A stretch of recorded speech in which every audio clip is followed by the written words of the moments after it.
measurement is an ongoing process. It is in no way it's not a project, it's a process. And what you want to be doing is collecting data over time. And some of these things you can collect often. Like you probably know in terms of your care practices and your follow-ups, you can see what comes into the office, and you may have data that you can be looking at, let's say maybe monthly, to get enough of a critical mass to make it worth looking at. If you're doing client satisfaction kinds of studies, those would probably go after people's visits, and so those would be going out continuously. But again, depending on your numbers, I would think you might want to look at those numbers monthly to see how things are trending.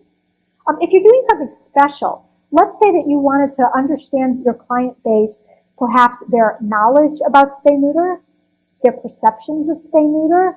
That might not be something that's going to come in the course of operations, and you might choose to do that periodically as more of a one-time. And in a situation like that, that might be something you try once a year, where you say, I'm going to mail all my clients, I'm going to ask them some questions, or I'm going to have them do this by email, and I'm going to look at what the trends are, and it's going to take me probably a year to make a realistic change in that, and I can't afford the time or the money to do this more than once a year or so anyway.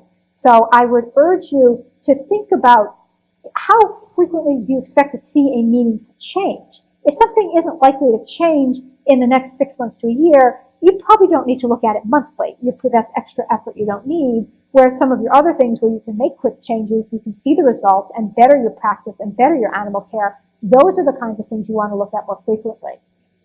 And when I say look at, that would be compiling your data, pulling together your data, and if you're a sole practitioner, you might just have a monthly appointment on your calendar to sit down and do it.